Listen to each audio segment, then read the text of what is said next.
Asia Now, 6e édition de la foire d'art contemporain asiatique à Paris qui se tient en pleine pandémie, une situation qui a d'ailleurs inspiré certains artistes, je vous le disais. On en parle avec vous, Alexandra Fin. Merci d'être sur le plateau de TV5 Monde. Vous êtes la directrice de l'événement.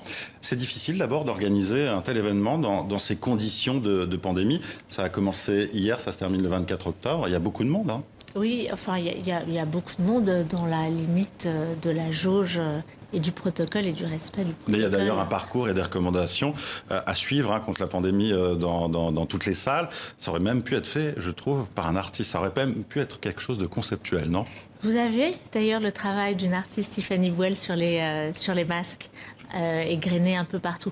Je crois que les gens ont tellement envie, du côté des galeries et du côté des collectionneurs, du côté des curators, des institutions, que la foire se tienne. Foire est un bien grand mot d'ailleurs, parce que c'est une vingtaine de galeries, un programme curatorial, comme tous les ans à Eisenhower, cette année autour de l'Inde, on en reparlera, que les gens se plient vraiment, je trouve, très très très volontiers, très respectueusement aux règles qui doivent être appliquées par tous, et d'autant plus dans ce type d'exposition. Alors vous voyez des fenêtres sur les photos, elles sont très régulièrement ouvertes, les escaliers sont à emprunter dans un sens puis dans un autre.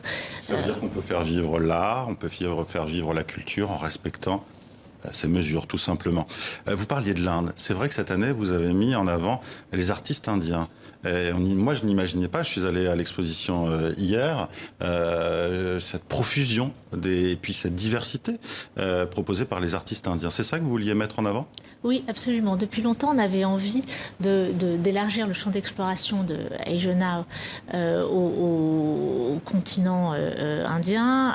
On avait déjà commencé avec l'Asie du Sud-Est et l'Asie du Sud, et on avait envie d'aller explorer l'Inde, et ça a été mon cas pour un voyage d'exploration avec la Société des Amis du Musée Guimet, fin janvier, début février. Alors s'il était encore possible, absolument, Remen Chopra Van der Vaart, dont on est très content grâce au soutien de la fondation de Feroz Gujral. Et c'est l'occasion pour moi de dire à quel point on est heureux aussi cette année d'accueillir un bon nombre d'artistes femmes indiennes. Et grâce à son soutien, nous proposons un projet in situ à Eisenhower 9 avenue Hoche, et également dans le cadre du musée Guimet, dans la bibliothèque du musée Guimet, dans le cadre du programme L'Asie maintenant. Et Rina Kalat fait partie également de ce programme hors les murs au musée Guimet. Qu'est-ce qu'il dit l'art asiatique aujourd'hui? En quoi il est différent de ce qu'on peut trouver en Europe, en Afrique, aux Amériques?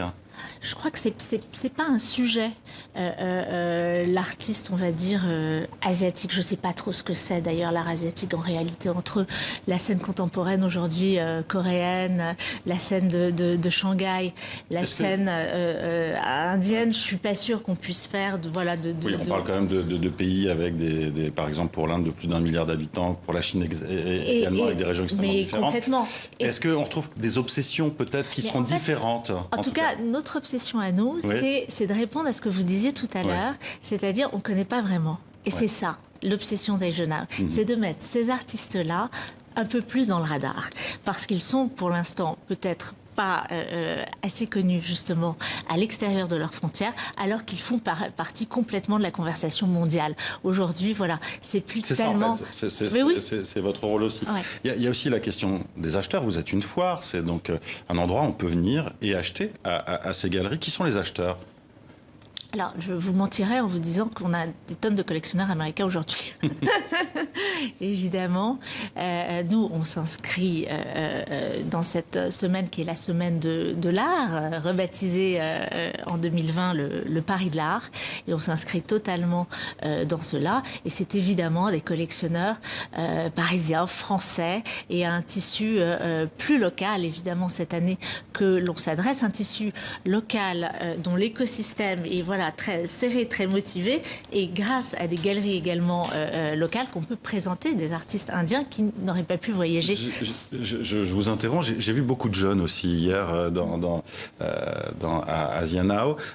Est-ce que ces jeunes qui n'ont pas forcément les moyens peuvent commencer à collectionner. On va parler des prix tout simplement. C'est quoi les prix justement de cet art asiatique contemporain? Est-ce qu'il est abordable? Nous, on veille justement à ce qu'il y ait toujours une élasticité de prix très importante. Donc oui, et notamment voilà des céramistes absolument extraordinaires, comme par exemple Ueda et Otani Workshop, comme son nom ne l'indique pas, ça n'est pas un collectif, mais un jeune artiste japonais qui fait d'ailleurs partie de l'écurie Kaikai Kiki, qui détecté un peu par Murakami sont des très très jeunes artistes que voilà un jeune collectionneur pour quelques centaines d'euros par exemple. Acheter pas pour quelques centaines d'euros, mais pour moins de 3 000 euros, vous pouvez commencer. C'est quand même un certain prix malgré tout, mais non, c'est important aussi de le dire et de savoir aussi où on va et combien ça peut coûter tout simplement. Merci Alexandre Raffin d'avoir été avec nous et pour cet éclairage aussi sur cet art asiatique contemporain qui est un endroit, en tout cas Asianao, passionnant où on découvre des choses fabuleuses. Jusqu'à samedi 19h. Merci à vous.